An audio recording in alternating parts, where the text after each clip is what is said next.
life and beyond. Google-owned Boston Dynamics is out with its latest robot, and it's no Roomba vacuum cleaner. The Atlas robot stands 5'9", weighs 180 pounds. It can walk outdoors, lift boxes, and rise from the floor after being knocked down.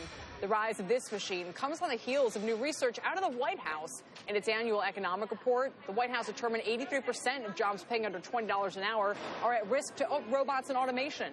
Now, in our latest edition of The Spark, we're joined by Derek Thompson of The Atlantic, who wrote last summer about technology's threat to the workplace. Derek, great to have you with us. Were you surprised still at the White House how high that number was? 83% of jobs under $20 an hour?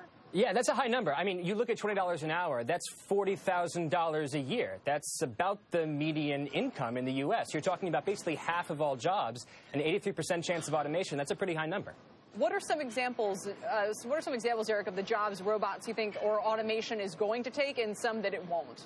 That's a good question. So I think you have to look at the most common jobs that exist right now in the U.S. They are cashier, food and beverage worker, retail salesperson, and just driving as an overall category, whether it's taxis or buses.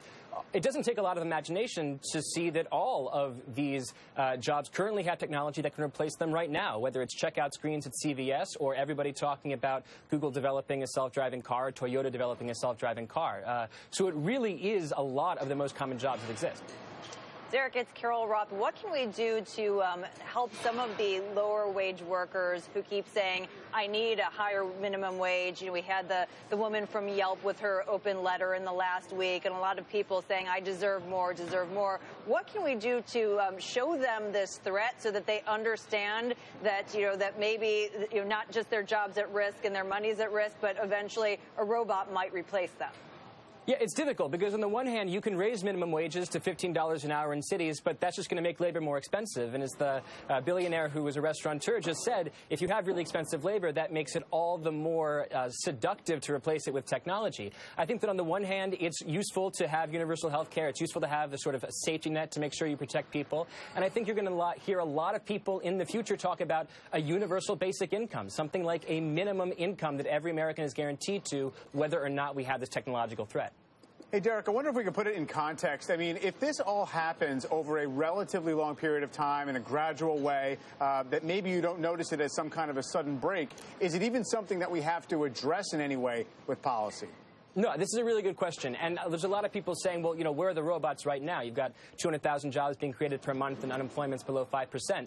I think this is something we're going to see in future recessions. All of the change that you've seen to manufacturing employment, for example, all of the losses to manufacturing have happened during recessions. That's when employers say, all right, there's a downturn. I'm going to replace a lot of people that I have right now, a lot of labor, with capital. So I think you want to keep your eye on the next recession, the recession after that. In terms of what we should do, I really do think that it's important to think about either tax side solutions, doubling the earned income tax credit, or continuing to strengthen the safety net with universal health care. My vote is with the flourishing of everybody at jobs that pay well over $20 an hour, Derek. I understand that might be a little optimistic, but we'll see. Derek Thompson, thanks for joining us. Thank you.